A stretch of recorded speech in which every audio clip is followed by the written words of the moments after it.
Hey, what's up, everybody? Welcome back to On the Town with Tanya. I'm your host. Today, we dive into one of this year's most powerful memoirs. This is Your Mother. Our guest is an essayist, screenwriter, and the author of the memoir about a daughter's journey with her mother and what it means to love someone deeply complicated. Please join me in welcoming Erika J. Simpson. Hey!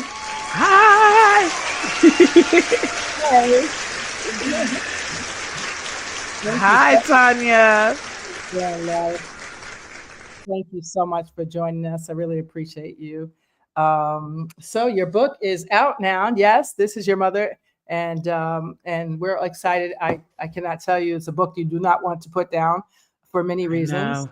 Um, Thank you so but much. no, thank you. This book is whew, right now. I'm telling you about the up single mothers gains by 500% because this I saw so many elements to it. But can you just give us a little brief synopsis for my viewers, just so they'll know why they need to go buy the book? Of course. So, This Is Your Mother is about my mother, Sallie Carol Simpson, Hmm. she was a June Gemini and she had cancer 5 times in her life. The doctors would tell her, like, you only have 2 months to live. And she would be like, that's fine. I have work to do. Like, she never stopped working. She had a brain tumor when I was born. They told her not to have me, but she wanted to make sure that my older sister had someone in case she was gone. And so it's a book about learning that she only has 5 months to live, Hmm. and not understanding if I should believe it or if she'll power through. And so Hmm. it's the last 6 months of her life paired with kind of going back in time to the 90s when I was a child. And I first learned that she had cancer, and I kind of was like, I have to do something. I have to get famous. I have to make money for the family. So it's kind of a dual timeline of a daughter starting life and a mother ending life. Wow. This book is so amazing. You open the book with the line that imagine this is your mother. Why did you Mhm. choose a second person narration to tell the personal story? Thank you for noticing. So I Mhm. wanted everyone to feel my mother in the way that I felt her. I'm a Cancer, so I love to feel and to cry and Mhm. to empathize with others. So I just wanted to make sure that the reader really sunk down with me. And Mm. so it goes back and forth between second person and then not, and it's mostly so you can really, like the sentence says, imagine this is your mother. Like, really Mm. sit me and imagine that it's happening to you. And it Mm. can get really emotionally intense, but I promise it's funny too. Mm. Like I provide breaks for the reader. There's like different formats, television, Yes, um, Buffy. yeah, yes, preaching, all Buffy sorts of things references. go Yeah, on. yeah. Wow. Yeah. So you're telling the third person it has nothing to do with the near the end mom in the Thanksgiving when you speak to her, she says she's going to go back to sleep. And you said Mhm. she's talking second person. That has nothing to do with that. That was just coincident. For the Thanksgiving conversation, I kind of for that one, it's breaking and I'm recreating a conversation. So I think a lot of us can replay memories in our mind. Hmm. Um, and they can be painful. You know what I mean? Sometimes your mind can feel like a prison when you're replaying the last time. So that's a Hmm. moment in the book where I kind of wanted to give myself the gift of rewriting a conversation with my mother. So we see the real conversation that I had with her, and then I kind of redo it.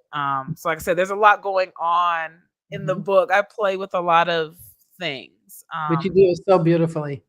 Yeah, You, I wanted the book to move in the way that our brains move, where sometimes you're back in time from just a song that plays on the radio. You know what I mean? hmm. Yeah, you did a beautiful job of meshing it all together, but making it all make sense. It's hard to go in and out like that. So very brilliant. According to the memoir, your mom, Sallie Carol, was part miracle worker, part chaos agent. What inspired you to write about her like now? Because that's amazing. Well, the book began 10 years ago. So, how they say there's no overnight successes. Like, it did take me 10 years to write the book. So the very first year that my mother passed, I kind of blanked out. I don't remember anything from that year. And then my sister in November was like, "Do you want to do NaNoWriMo with me?" Which is National Novel Writing Month. And I Oh. thought, okay, yeah. So she wrote some really fun things about time travel and stuff. And I was just writing like, my mother is dead. And I wrote all of the second part persons 10 years ago, a year after she passed. And then I knew it was something, but I just kind of sat with it for a long while. And then my best friend Jeremy, he ended up writing the play Slave Play, and he Right. went to Broadway. You Which know, was very good. covered in, yes, it's very good, and it's covered in the book. But we both went to theater school together and got cut. So he called me like, "Come on, get back in school. You've got to do something." And Oh. so, literally 3 years ago, I went back to school and I had an auto fiction class, and I read Heavy by Casey Layman, and it was just so good. And it showed me how like you just need to show the reader how to navigate your life. And my book Mm. is all about navigating poverty and illness. Mhm. And I said, like, I want to write something for people that feel alone, because that's how I felt my entire childhood and my entire Mm. it's just like I had Mm. this big secret and I was alone. You know what I Mm. mean? And so I wanted to write something that spoke to people um in the way that my mother spoke to me, cuz she was she was such a big character, and my sister and I kind of differed in how we took her. Cuz Right, of I course. thought, wow, what a dreamer. You know what I mean? I love the way that she dreamed, and my sister was kind of like, she could have made better decisions as a mother, you know. Right. So it's Right. also a book about that, about how our parents are people. And Right. And that's what I my takeaway is that for everyone. And because even mhm. as a parent, I look at my raising my kids now like, oh wow, maybe I didn't have to tell them that about Aunt Mary, or you know what I'm saying? Like even if it wasn't so heavy, it still was stuff that I'm like, wait a minute, I might have did a little bit of that in just a little pinch different. So Right. you self-assess yourself as a mom. And then if you're a dad, well, you're really going to assess yourself because had dad stepped up 500 notches, guess what? All that Right. She stuff. was alone. See, that's yeah, I'm like, she was just a girl. A lot of times I'm like, it's your parents' first time living as well. You know Right. what I mean? And when I wrote it, I honestly was talking to daughters, but I do hear from mothers a lot. And I'm like, oh Mhm. yeah, this is a book Right. talking to mothers as well and daughters. Definitely. As a You child, know, I love the information, but like you said, sometimes it's like maybe I shouldn't have told them that. But yeah, just not only that, but the burden of you having to carry the weight of of a parent's illness. And mhm. it's a part of family. I mean, the good, bad, and the ugly goes together, right? So we can't dispose of it. But at 8 years old, that's heavy. That is so heavy that I'm so glad you had writing to get you through it and work, your mind, your imagination, because that's what I used. You know, but I don't want Yes. to compare myself. Yeah. Yeah, Amazing. sometimes it's like you don't know what to do with the information, but gather it. You know what I mean? And it is really crazy to know about mortality as a child, to know about money as a child. I like, even at this age, I collect toys and stuffed animals and stuff just to Mhm, sort of get back some of that childhood that I feel like mhm, I lost in the amount of information that I mm, knew. You know what I mm, mean? mm. You really do a beautiful job of making us feel like we're in your shoes. That's why I like that you said this is your mother. I love the title because you feel like, oh gosh, like what would I do in this situation? But thank you for that. What was I going to say? So, faith, and performance were really intertwined in your childhood. Do you think that your mom believed her miracles, or was she just surviving? For me, and I'm sorry if my cat's screaming in the That's background. okay. For me, because my mother was so religious, Mhm. sometimes it's hard for me to believe in the God that she believed in because of Okay. what she suffered. And I Mhm. think for her, if we didn't have money, we had faith. That's one of her rules. The book works through the book of Sallie Carol. So while my mother studied scriptures, I studied her. And so Mm, I write down all of the rules that I learned from her growing up. So one of them was, if you don't have much, you have faith. And sometimes that faith just simply did equal survival for us, because she would say, like, you know what I mean? Like, I know it'll work out. This is just a test. It's a test from God. It's a test from the devil. So then she could survive it, because it's like, I can prove I'm strong enough. You know how they say God only gives his, hardest battles to his strongest soldiers, Right. And Right. so in that respect, I think she did wholeheartedly believe it. And that's why she could survive cancer so many times. And I think that's in the book. I do ask this question through, there's a chapter that breaks into the 90s television show Beyond Yes. Belief, Fact or Fiction, Yes. hosted by Jonathan Frakes, which is a show all about, like, is this real or not? Is this based in truth? And so I use that chapter to explore the miracles that my mother went through, all the time she survived death. And the question underneath that is ultimately, is God real, and is the miracle happening again? And I think that's a question that we don't know the answer to, right? We can only piece together the examples that we have from our life. Right. And I think my mother that just navigated her life by, like, I have survived this long, so there has to be something more. Right. And so I never would take that from anyone. Do you know what I mean? Like, sometimes that's always having my faith motto. Yes. Yeah. Yes. Having faith is survival. Yeah, but she was onto something, because that was always my motto. Like, okay, I'm breathing today. That means that, now, is it right or wrong or indifferent? I don't know, but sometimes you have to fake it till you make it, as they say. Yes, especially exactly. as a mom, especially as a single mom, and with not a lot of resources, you better fake it till you make it, because then your kids will be sitting there, just as depressed because you're depressed. So if you like, we're gonna do this, we got this, even if you don't have it. Sometimes you just have to make it. So I kind of admire her courage and her strength. Precisely. And I know an 8-year-old might be like, really, do we have to go through this again? But as a mom, I can understand totally her having to do what she had to do. So and again, that was one of her rules: conceal what's real, which is, it kind of marks you for life, and it makes you make it hard to be vulnerable with people. But ultimately, like, truly, like you said, it's a single mom. I can't have all of my business out in the street.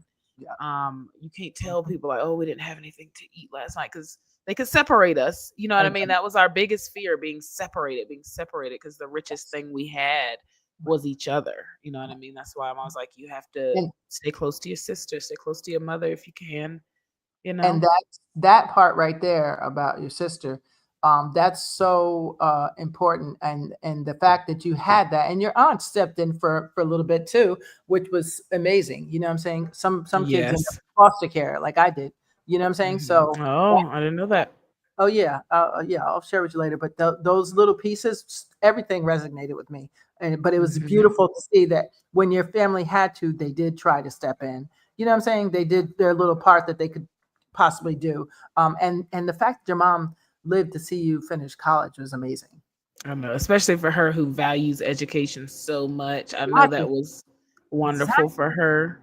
Like, even like, so in writing the book, I do have 9 aunts and uncles, and a big thing when you write a memoir is, like, people wonder, like, are you going to blame someone? You know what I mean? I know, like, the feeling of, like, are you going to say, like, they didn't send enough money or da da da? But it's not about blame. She made her own choices, which, again, that's what the book is about: the choices that we make as people. And her siblings did try to help, but sometimes you can't help someone to the extent that you exhaust yourself, know. And that's something that my sister learned before me, and then I had to learn as well. So true. That you can't help to exhaustion, but yeah. So the book doesn't really place any blame. It's just about what happened, which is what I also love. I also love that, because most friends will be like, "What are you gonna say about me?" And it's like, nothing ain't true. Okay, like, nothing that ain't true. Right, but let the ball fall where it may. But I like that too. I didn't feel any sense of, like, you know what, you should have did this, and it was beautifully done. You really just stuck to your story. You didn't even go into your sister's so much. That's a hard and that thing was to do. tricky. Yes. At first, originally, I tried to not mention her at all. Right. And my editor was like, something's missing, girl. I feel like there's a whole third character that you're not Oh, mentioning. Because I right, was just so afraid of painting the wrong picture or saying the wrong thing. Because again, we do have different opinions, you know. right, right. I have lived my life closer to how my mother lived it, taking chances, following dreams. My sister is also a writer, but she's a stable teacher. You know what I Oh, mean? She has a house, a nice home, a right, husband. right, You know what I mean? So I didn't want to portray her wrong. I did right. ask her, like, she didn't read any of my drafts either. She waited till the book was What? out. Yep, Oh, she did not read anything. okay. She was like, "I'll see it when it's." So that That's was a trusting sister. She something. knows you. She knows you love her. That's why. Yes, yeah, she Why? knows I That's it. wouldn't. Hmm. Yeah. She knows that, and sometimes you know her. You know how some people's opinion means so much to you. If they say one thing, you Yes. might try to change everything. You Oh, know, so I it was kind know. of nice to again just exist within my own perspective and just write my own truth on paper, not like a Yes. sister approved truth or Aunt Maddie approved truth, just like my Exactly. own truth on paper. Yes. Yes. That's the beauty of it. And so that was well done, sister, wherever you're at. Just Right. to let you do your thing. Because I'm sure she trusts that you. You're a good writer, and I'm sure she knew before anybody else did. I know We're I've just. learned a We're lot just. from her. Yeah, really? So she's a good Yeah, writer as well. Wow, look at she that. is. Runs in the family. Um, Hmm. what did it say? So you use a lot of inventive formats like vignettes, imagined scenes, beyond belief episodes. How did Hmm. you form? How did you form? How did that help you express your emotional truth? Do you know writing this book was a real nightmare? I'm someone who I have not been to therapy. I absolutely should. My Hmm. sister's in therapy. It's very helpful for her. But so Yes. writing this was like facing my worst days every single day for 2 years while I was writing, like every morning having to sit with like the day that my mother died. Hmm. And because she didn't die with much, Hmm. it is hard. And so even me as the writer, I needed a break. And I think my brain just naturally went to the same thing that my 9-year-old self did, which is television. And so Mm, I was like, oh, I know what I can do. Let's right. take a commercial break into a television show. Do you know what I mean? Like, because then, I you love know, that. because the first jump does occur when it's like, are you ready to see your mother in hospice? And it's like, Mhm. honestly, no. And so Right. let's take a break. Right. So that's how it came about. Literally, I needed an emotional break, something else to write about. And sometimes the best thing to do is go down your mother's memory lane of all the stories she's told you instead of remembering the moment, the last moment, the last moment. It's like it was nice to revisit her life as a whole Right. before we see the end of it. Wow. Yeah. Whew. So what was the hardest scene to write emotionally? The hospice goodbye for Right. sure. Yeah, Whenever for me, anyone, go ahead. no, no, no. That was the hardest part for me reading it. Like it was Because I like, literally like cry writing it. I cry reading it every time. yeah, yeah, Um, I just hated that moment. I'm telling you, I felt in my bones. I right. don't think I will see my mother again. Mm, Um, and if a mother is lucky, all of us will see our mothers die. In mhm, best case scenario, you know. right. Yes, So I that saw. was the hardest. Yeah, that's hard. I saw mine pass. I write as well. My mom was in a coma, so Mm, that's I thought to me it's like the long goodbye, so it's okay. yeah. Um, but so I'm so happy that you got that time because a lot of times it's just I quick know, bye. and I almost didn't get that. And see, Yeah, that's a good thing that you're mentioning too about the long goodbye, because sometimes I don't know what's worse. I feel so bad for people who's like, oh, I lost my mom. She just dropped dead. You know what I right, mean? She just had a heart attack and was gone. right, Because that's so shocking. But then it also really does suck that build up to like it's over. right, And you're just waiting for when. And right. especially like the situation of like you have to be in charge of when it's over. Yeah, Um, that's you hard. saw I almost in the book I almost like my brain almost explodes because they ask me like, do you want to move your mother? Should we move her here? And I'm like, how is that my responsibility? It's so I know. scary. Yeah, Um, that's the. I saw that part. I was like, they were asking you instead of your older sister or your yeah, they're aunt, just like, who somebody. can tell us? Who can help? Like, That's crazy. Yeah, but you did it. You did it. But there's mhm. another piece. I'll talk about that after. So there's a strong what do you call it? Recurring element of testimony. throughout the memoir, right? What does testify mean to you as a writer?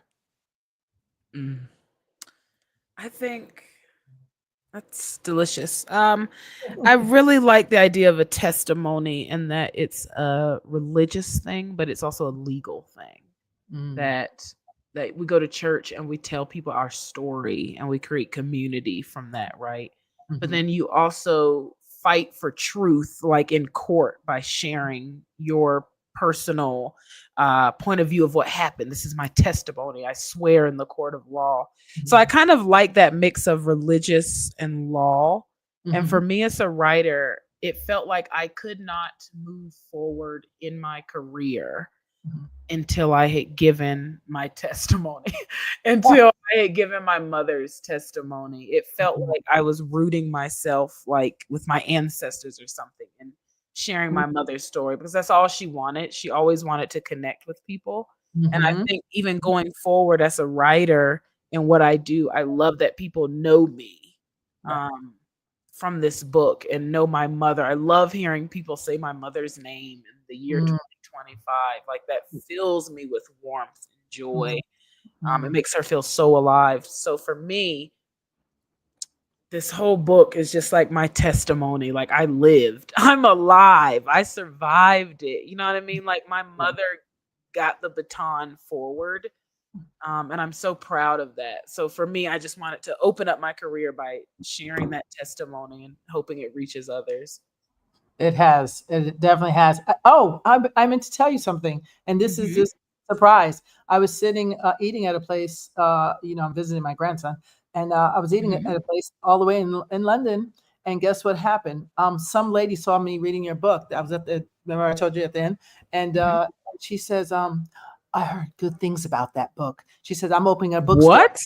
Yeah, she's opening a bookstore here in East London somewhere. And because I said, do you have the card yet? She said, not yet. I said, well, come back in here and make sure they know about it because I know this place. Crazy. Someone heard of the book in London? Yes. So I just wanted to let you know that, girl, there's a buzz created all the way across the pond. Okay. That's insane. Yes. So I forgot to tell you to hear that.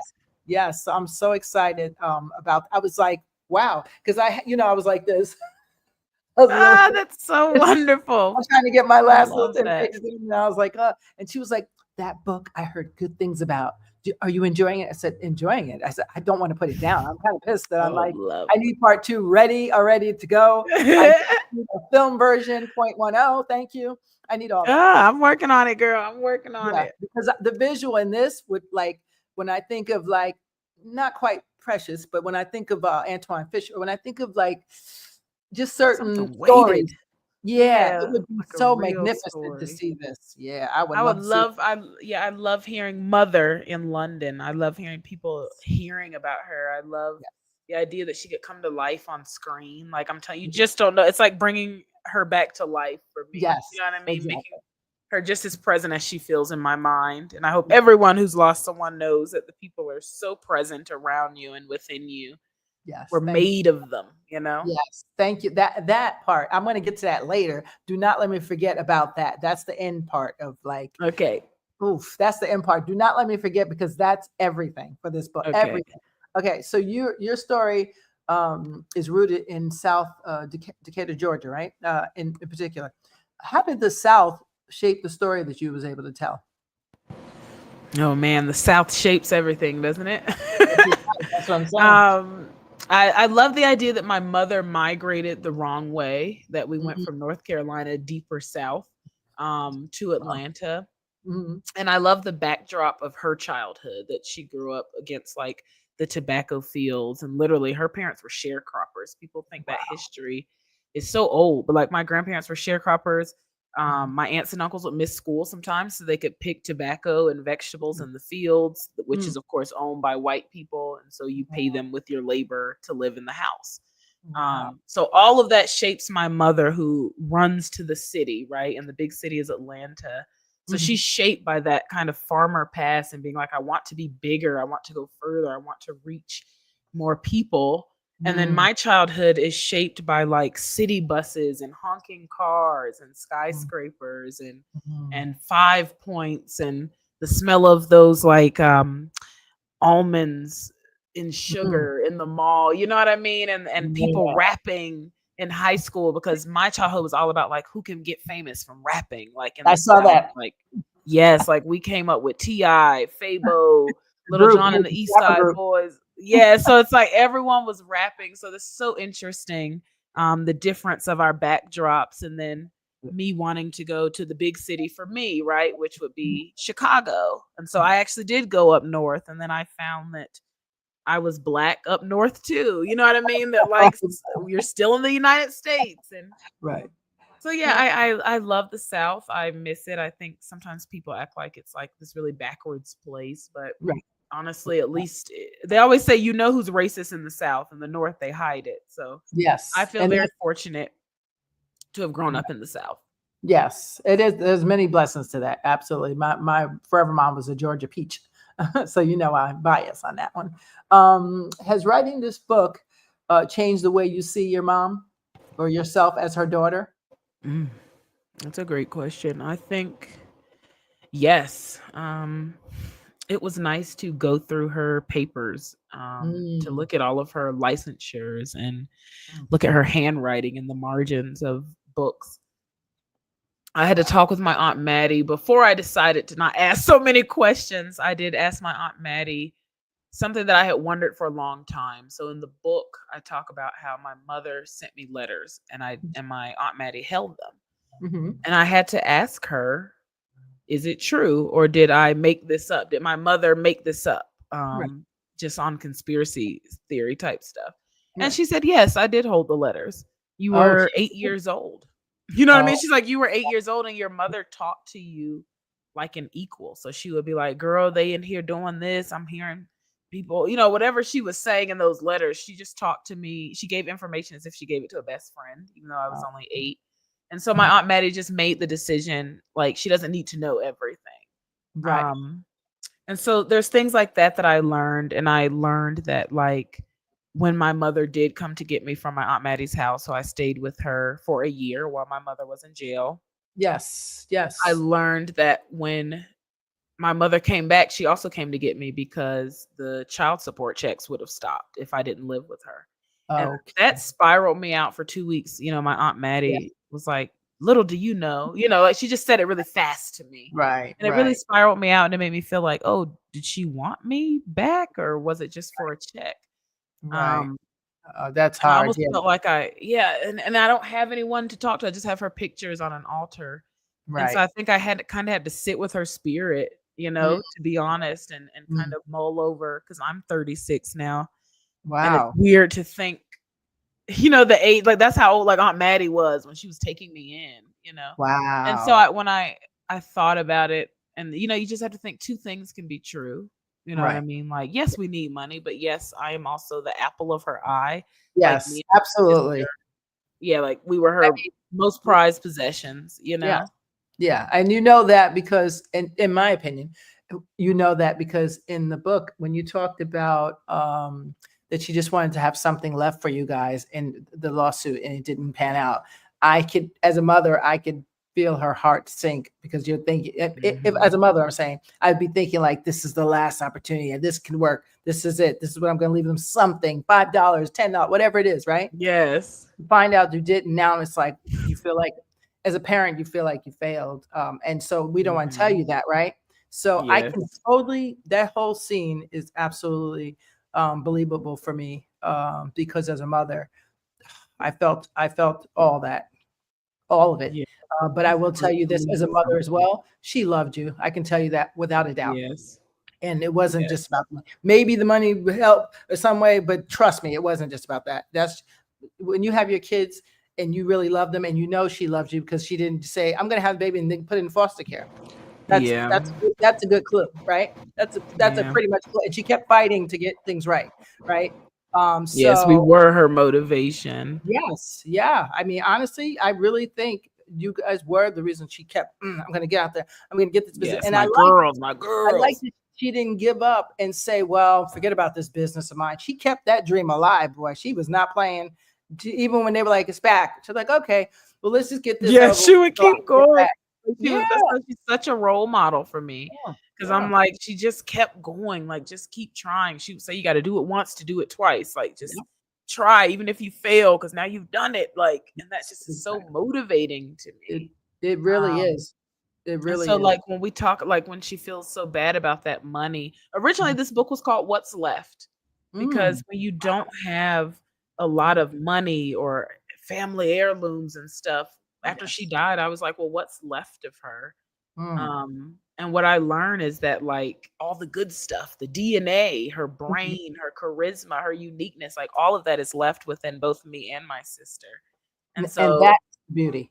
yes, I'm like, I hope that's what I can take away my sister, and I hope that's what she knows. I always hope that she's watching over, you know what I mean, and that she knows, like, Definitely. this is what's left, that you got me this far, you Yes. know. And all the lessons that she gave you clearly paid off. You've look where you're at. I mean, I don't think if you didn't have none of those lessons and you would have been like this I could think of plenty of stories of someone who worked with kids of kids who ended up in a very bad situation or didn't even actually make it. That were in similar situations, maybe a little worse, maybe a little quote unquote better, if you want to call it that. I don't know what better. Mhm. But they didn't make it because their mom didn't have any lessons. They didn't have Mhm. any. They didn't have any.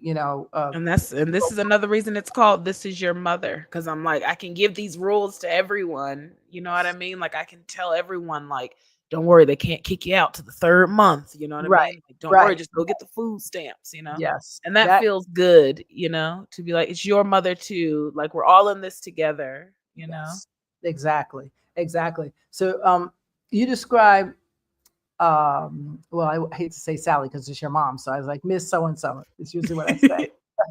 You You can describe say anything you want. but it's awkward as a mother who my mom was from the South, my forever mom. So she Okay. didn't play that calling somebody a private first Right. name. So even in my journalistic duties, I have to stop and say, wait a minute. Okay, so you describe Sally as both a source of strength and sabotage. How did you navigate, the complexity without trying to resolve it? Mm. Because Like that's it a while lot. she's alive. Yeah, how did you solve it without having like you knew you couldn't solve it, but you navigated through it somehow. You know, what I'm trying to think of the scene in the book. Uh, like, well, there's a couple I'm thinking of right now. There's a scene in the book. Let me see if I can think of because there's a couple. One's when you're in the hospital and you have to leave, but part of you don't want to, Yes. so you're talking yourself through. Is that kind of Mhm. how you survive through that? Is talking yourself So through? just how she was, huh? Just like sometimes self-sabotage, sometimes legit. Cuz that's so the most heartbreaking thing about her was the mental illness Right, because she was so intelligent. right, Like I said, even as an adult, sometimes I'm like, "Oh, I do understand what she was saying." People do play games like they'll schedule you for 39 hours instead of 40 so they don't have to give you insurance. Like that's right. very much real, you know what I mean? It is. Um but I navigated it. I don't know, back then I smoked a lot of cigarettes, you know what I Right. mean? I've quit now, but back then Good I for you. did. I Hey. think for my sister, she navigated it by keeping an emotional distance. So we both moved away, but my sister definitely answered less because she knew she couldn't handle sometimes those conversations. mm, I'm the baby, so I was left when my mother was alone. I saw all of that. So mm, I answered more calls. Um, right, but it was a lot to deal with. I don't even know if I did deal with it. That's why I'm like, I should go to therapy because the right. older you get, the more your brain starts feeling scrambled. Um, Yes, like I yes. said, I That buy a is lot of toys and stuff, trying to yeah. get back peace, you know? Right, right. Well, it's all good. I mean, I think writing this book out was a darn good session of Yes. your own psychosocial, basically. So, Yes. in a big sense, 'cause you have to relive all that and put it in compartments and decide, okay, this stays and this goes, and we'll put this one over Mhm. here.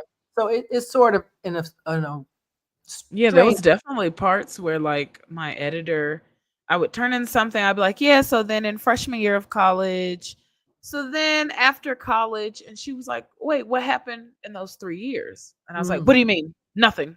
I don't remember anything. What do you mean? And she's like, well, something must have happened. I feel like something's missing. And I Mhm. literally had to like think about it. And I was like, Right. oh, we just like lost the house. Right. And she's like, girl, what? So maybe we should write about that. So some Right. stuff literally like my memory doesn't even hold it. So that I Right. don't have to think about it often. I Exactly. think that's what Exactly. was freeing about this book was to like get it out of my brain, even out of the recesses of my brain and get Mhm. it onto the page, Right. and release it in that way. Some people tell me like, I was crying while reading the book, and it makes me feel better, honestly, because I'm like, now I didn't suffer alone. Like literally, you time travel back with I me. time travel And with you. I was all in the lady. That's why I thought the lady was interrupting me was to ask me if I was okay, but she was asking about the book. I'm like, it's the book's fault. It's the book's fault that I'm in distraught. But it's all good. Stuck in 1998. It'll be all Yo, right though. We bring it back, lived. girl. Bring it back. It's 2025. Come on. Right, we Yeah. lived. No, I went everywhere you went in the book, everywhere, and that's so hard to do, to bring people to. Well, you set up the world. If you set it up right, I guess you can go anywhere. But the way you did it was so brilliant because we heard it from your young self. And Yes. so, when you hear the older story, you're like, okay, girl, whatever. Right. But when you hear from an Mhm. 8-year-old story or a college kid story, it's like, Yes. whoa, wait a minute. Because there's so many people that are going through that right now, to be honest, and to Mhm. be fair, Mhm. right, that don't even talk about it. And they don't know how to Yes. process it. They don't know what to do with it. There's I so much tell concealing going on. Yes, because losing the parent, first of all, that's the biggest one, right? Especially as a young person. Mhm. But then dealing with her illness, both of them, the cancer, and if you said there's mental illness, those two things alone is enough to like, woohoo, right? Enough to be, Especially when you're going to college and people are like, "Oh, what do yeah, you do? What does your mom do?" And you're like, "I really don't want to talk about that stuff because I don't listen, you're feel talking to normal." somebody who was a foster. So, I know all of them stories, except it's just foster, but I know them stories. No, yes. Oh, So I I know the feel like stories. I only got sometimes I really feel empathetic for foster children, even just from staying with my aunt for a Mhm. year, and that's only even scratching the surface of what you've Yes. experienced. But just Yes. that feeling of being like, I don't really belong here, and I would try to shrink so much and be quiet because I don't Right. want to take up space. I don't want to eat too much. I don't want Right. you to turn and look at me and be like, "Why are you here?" You know what I Mm. mean? Like you try to be so small and quiet. Yes. Yes. You're So it's preaching like, to the yeah, choir. Yeah. and so that's another reason I wanted to do not only second person, but also the entire book is present tense. So you Right. know how you said a lot of things you're looking back as an adult. Oh, I remember when we were hungry. That's Right. not going to hit as hard as you're here now. It's Right. 1998. I'm hungry. How are we Right. going to get a meal? I don't Right. know if we're going to get it or not. So I Right. like to keep the reader in that suspense of like, I don't know what's going to happen. I don't know if we survive this. I don't know when my mother dies because that's Yes. more immediate and that's how it felt to me. You know what I Right. mean? Like that's Right. how it will feel for all of us at some point. You don't know what's going to happen. There is no Nope. comfort from looking from the future. Yes. But we Absolutely. can learn lessons along the way, right? You know what I mean? We can cherish our family. We can, Absolutely. This book you know. there's so many things. I can't even tell you. I used to do counseling.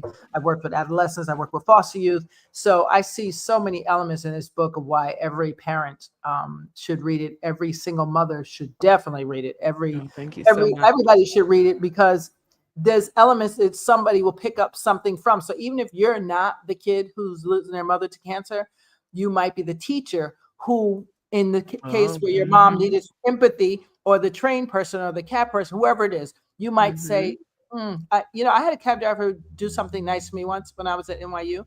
I didn't have my money for the transportate train pass or whatever it was, train pass. And I was like, oh my God, I can't, if I missed, I like having a perfect attendance, but if I would have Yes. missed, I don't know what I would have did. This cab driver who I'd never seen before, I know all of them in my area, and he saw me crying and he was like, well, you're not normally a crier. I don't remember this guy. He looked like Santa Aw. Claus. He said, oh, you don't, yeah, he looked like Guardian Santa Claus. angels. You don't look like a crier. And I was like, I'm not. He says, so what's going on with you? You're always jolly. And I was like, how do you even know me? Like to my house, like, who are you? And so I explained to him, and he says, well, how much is the train pass? And I think it was something like $75 or something like that. I don't know. And he said, oh, he says, all right. I said, okay, how much for the trip? He says, no, I'm going to give you this $100 with the gift Oh. that you finish school and you buy this Mm. pass, finish school, and I don't want it back. I said, well, I won't take it unless you give me the information to give it back to you, because You I wanted have no debts, huh? 3 days. And he was like, no. Do you know that man? If it wasn't for him, I swear to you, I would have flunked out just missing 3 days. Mm. I mean, Mm. little things like that is like Mm. something that we don't Yeah, think about. that's when I really lean into the magic of the universe, man. I'm like, what a guardian angel to be I like, you can't. will finish. That's why I loved your mom, because when Yeah. I tell you my kids would say, well, I just think money fall out the trees, because literally I'd be like, I don't know how to pay the bill tomorrow. I have no idea. I look under the phone, there's $300 from their godfather, stuff like Come that. on. Like, that's why I thought she was so magical. I was like, I know something will work out, because she knew it would work out, and it would. It Like you did said, for something will materialize. it happened all the way to your adulthood. She got to see you Yep.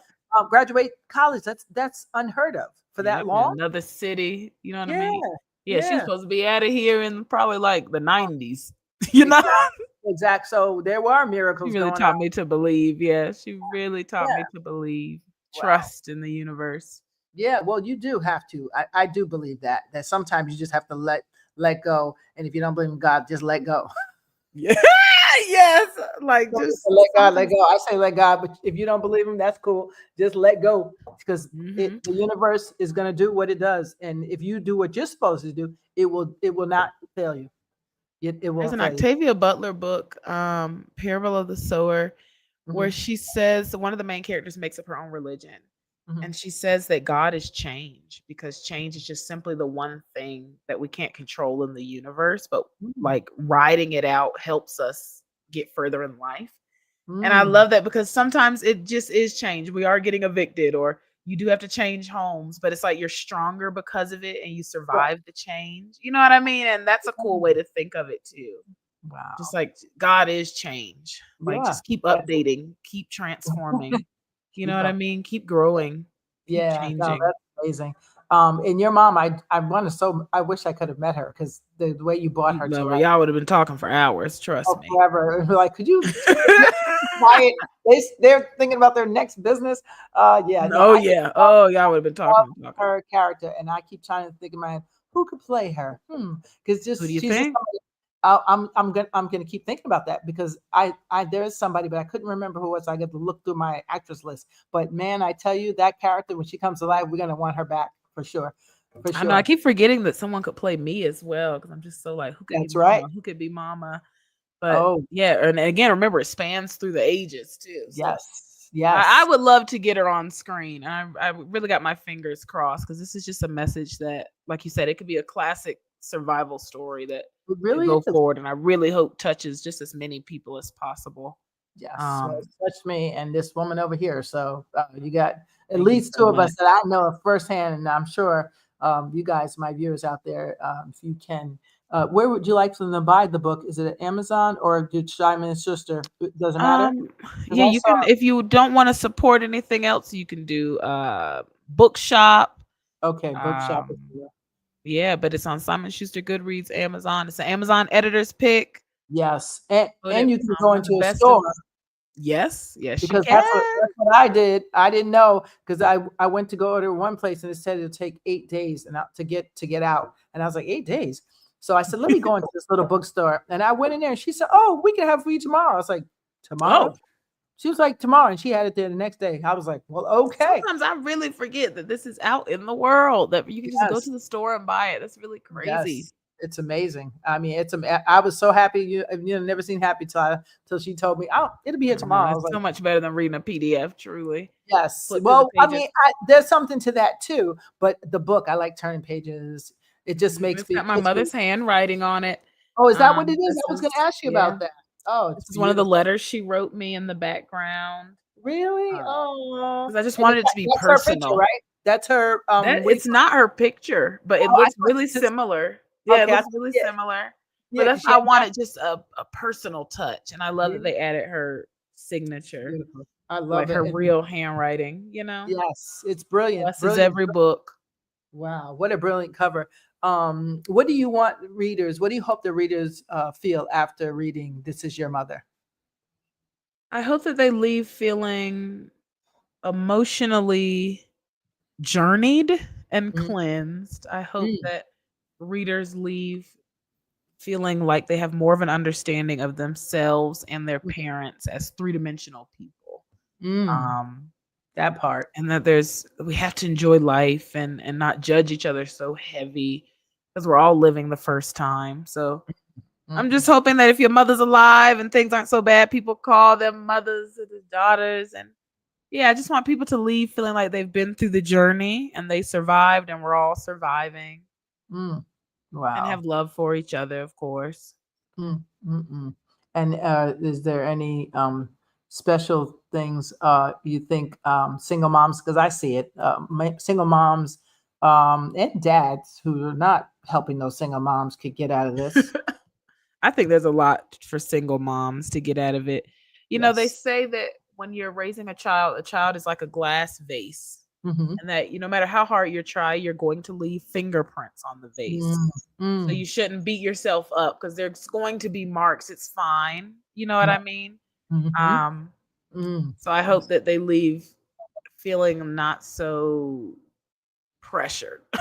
Even though my mother put us through the ringer, I hope that it is something like, don't worry, girl, you're still living for the first time too. Right, right. Wow. So you earned your Master's of Fine Arts from the University of Kentucky. I sure Was did. let me see. Yeah, you won the 2021 MFA Mhm. award in nonfiction, right? Did your Yes. MFA shape your voice in this memoir? 100%. I was able to work under Crystal Wilkinson, who's an incredible writer from the Appalachians, Mm, and mm, she really taught me about how to be authentic to your own voice and not mm, write to explain something to a capitalist America or white Americans. Like, just write your story and you'll reach your audience. mm, Um, I was able to have sisterhood with so many people there, and mm, I learned so much from my classes. And the mhm. essay that won is the essay that shaped this book. So originally, it was just an essay called "If You Ever Find Yourself." I was That just going to ask about that. Featured in Best Mhm. American Essay, right? Yes, so that was my homework for autofiction class. That's when I realized, like, oh, it should be like a navigation, and I did Mm, rules. And mm. people still teach that essay in schools, which is really makes me really Wow. happy. Yes. And after it did so well, Roxane Gay saw it because Yes. her coworker was the one that selected my essay to win. And so Mhm. then she put it in the Audacity and then she nominated it for Best American. So after it went that far, I was like, people need to hear more about this story, about my mother, about growing up poor. Because I didn't Mhm. even cover her illness in the essay, just growing up Right. poor. Right. So I was like, I have so much more to say. And so that's Mm. how the book even ended up happening. So I feel so That's thankful. When Jeremy called me, people pick on me for being so into astrology, but my mother was a Gemini with a Taurus moon. mm. My Mhm. best friend Jeremy is a Gemini with a Yeah. Taurus moon. And she treasured education so much. So when he called and was like, "You've got to get to school," I Mm. really heard that. I heard my mother speaking through him. And that Mm. school changed everything for me. Like, if I hadn't have gone to school, you know how sometimes you're just kind of in a bubble, isolated, and you don't really Right. know what to do next. Yeah. And I encourage anyone to go back to school, Mm. because with graduate school, a lot of times you really don't have to pay for it if you get the scholarships and stuff. Right. So just try to get the scholarships just so you can be in conversation with others and make connections with new people, because it really broadened my horizons and it got me Mm. to move forward. And it's like, Mm. if you're so stuck in the past, let's write it down and make that part of the future. So I'm really Mm. thankful for my time there. Wow. Yeah, no, I can imagine, MFA. Whew, I can imagine. Well, also, if it's something you do want to do and take seriously, I think go for the best, the top of the line, if you ever can, Mhm. especially in writing. Because, like you said, the connections and meeting people, learning your craft, all that stuff is very important. And yeah, I wish And I just had the advice. widening your community. It's Mhm. never too late. And it's quick too. It's only like 2 years, Yeah, you yeah. know? I So saw it that. I goes just don't want to fast. look. My student loans were forgiven. I ain't trying to get any more. That's what I'm Okay. telling you. You can get them scholarships, Yeah, girl. 'cause I was a foster kid, so I got that's the only blessing of being a foster kid is You're writing that your essays, get them share your essays and testimony. get that money for college. That's it. Yes. but it's all good. I'm not worried about it. If it's meant to be, I'm half. I'm half. I would say half your age. Oops. You know what I mean? I mean, What? hey, you look great. You know what I We're meant. just 230-something girls, you know? That's it. There you go. Wrap my eyes. So yeah, I would love to see this on screen. You also wrote fiction for Page and Screen. How does Mhm. screenwriting influence the way you build your scenes and tension in the memoir? I think I always wanted to write for television or write fiction, but my mother's story was just so heavy on me. Hmm. And so I do get very playful in my writing, and I do write very like imaginative and in a way that feels cinematic.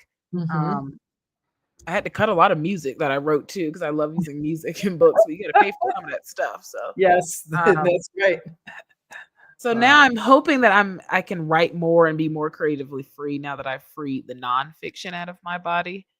Um, I wanted to Release. make a show about Miss Cleo. Nobody picked it up, but I'm still gonna try. I still got more ideas in me, and I have a Oh, lot of short stories that star Black women in strange ooh, situations. So I have I, like a story called Progress, where a Black mhm. girl gets offered a position in a town called Progress, braiding hair. And when she What? gets there, she realized she is the only Black woman there, and it's all couples of a Black man and a white woman. And there's a sinister undertone to the town that she has to learn. So Ooh, things like that, like just like little I'm creepy loving this. stories for Black girls. Yeah. Yeah, So this sounds like I want. We need this. We need this. yes. That's how I got into writing too, because I just wanted to be the voice. The what do you call it? The solution, rather than complaining. That there's Yes. no this, there's no that. So write your own. You know, Yes. and if it doesn't get picked up, figure out another way. That's all. Yes. That's how I am coming from theater school. I'm like, okay, they said I couldn't act. Well, guess what? I can write. So maybe I'll write my own stuff. There you I'll go. create a part. You know what I mean? I'll create the There you go. perfect part for myself.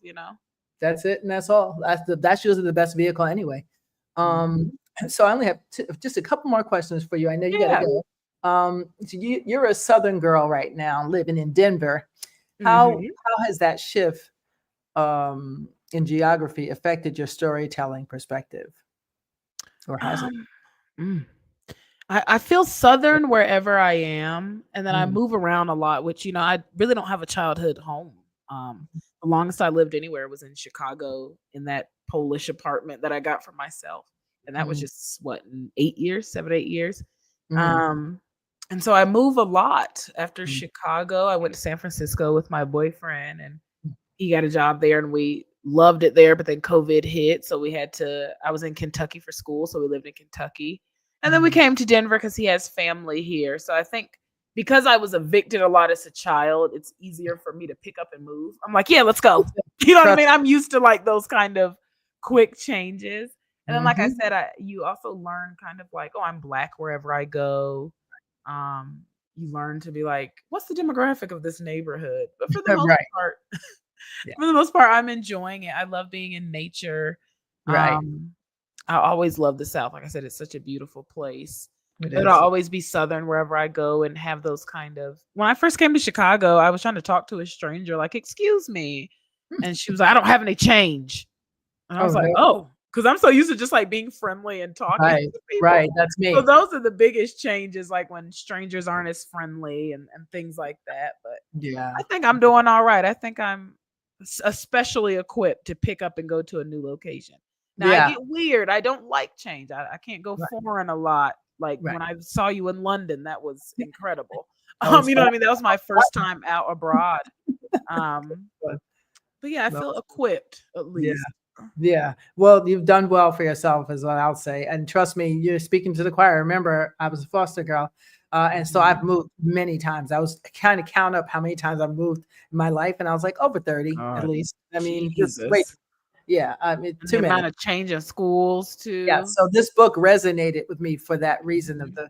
okay, we got to pack this up. Okay, got to figure out this. Okay, got to figure out that. It resonated a lot. Yeah, So even when I go to a hotel now, I don't unpack my bag. I keep everything safe. mhm. Like it's like we'll leave it any second.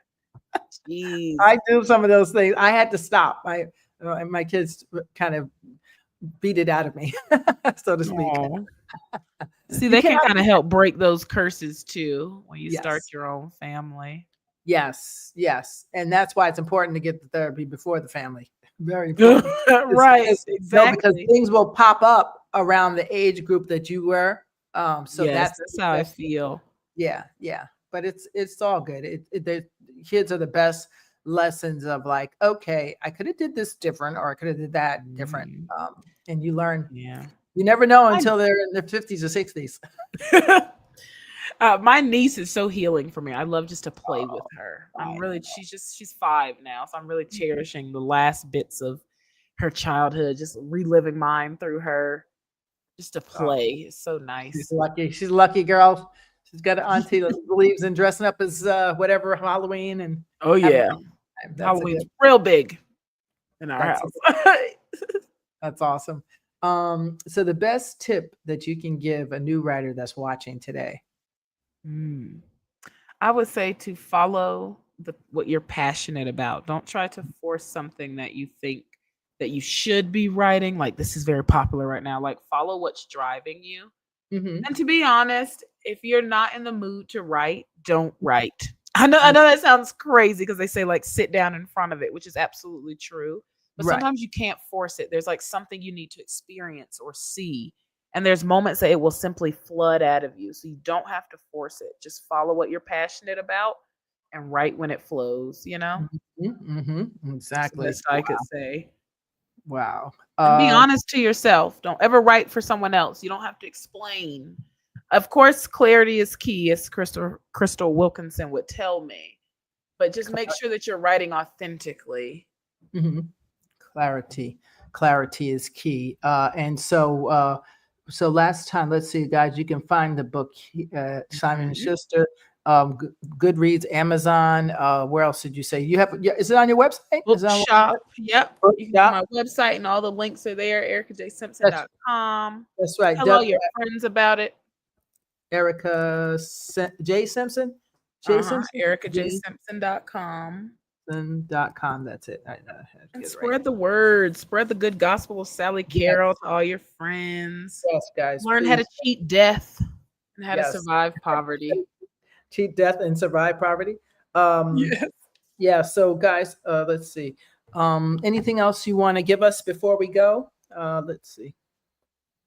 Um, if you're not watching anything good on TV, make sure you're watching AMC's Interview with the Vampire. I'll say it every time, every day. We got season 3 coming. It is simply the best thing on television right Mm, now. is it? Is it? Ooh, Yes, Interview with the Vampire. You got to get into it. They made into. Vampire Louis Black, and he is so wonderful. Oh, It has really? so many layers. Yes. Yeah, Oh, I they didn't. really tweaked it. Writers, thank you. Like they really tweaked the story with that. It has so much more depth now. Wow. So, wow. That's I got to check that out because that's something that I liked, but I just got out of it for a little while. But I'm Mhm. going to get back into watching stuff because they say you Yeah, need you got to to release your be a better brain. writer. Yeah, you should be watching stuff. That's what they Yeah, tell you you. should be watching and reading a right. So you have to Yeah. read So, all sorts of genres, yes. watch Yeah. all sorts of things. Yes. Well, thank you so much, Erica J. Simpson. You are simply the best. Thank Um, you. I'll Thank you say so goodbye much to for having me. we appreciate you for taking the time to come. And thank you, viewers out there. I know some of you can't comment. I get that. But thank you for watching. And if this resonates with you, and even if it doesn't, go get this book, please. This is your mother because this could be your mother. And I'm sure you will take away something from this book. Bring a few tissues with you. I will say that. Okay. Bring a few tissues, but definitely go out and get the book. It's something that is a must read. And thank you And I again. promise you will laugh as much as you cry. Yes, and that too. Oh, yes, absolutely, absolutely. There's some. I mean, people were looking at me like I was crazy in some parts because I was. I didn't expect that, but there's some things you say in there that are quite brilliant. The reporter of the scenes where I think they're going to other parts where the guy's saying, "Is this real or not real?" That was Mhm. great. A lot of stuff. So I don't want to give it away, but Right, they'll make sure see. you get that book, guys. Go get the book. If you want a good book to give holidays coming, get it now anyway. I think you should get it Mhm. now. We need this made into a series, a movie, something. Because I see it on the screen and It's I so want big. I want to see Mama on the big screen for sure. All right. And we thank you. And yeah, we hope everything goes well. And anytime you have something else, please come back and visit us. All right. Thank you, Tanya. Hang out with us for 1 minute while I say goodbye. Bye, guys. Hang out for 1 minute. Bye.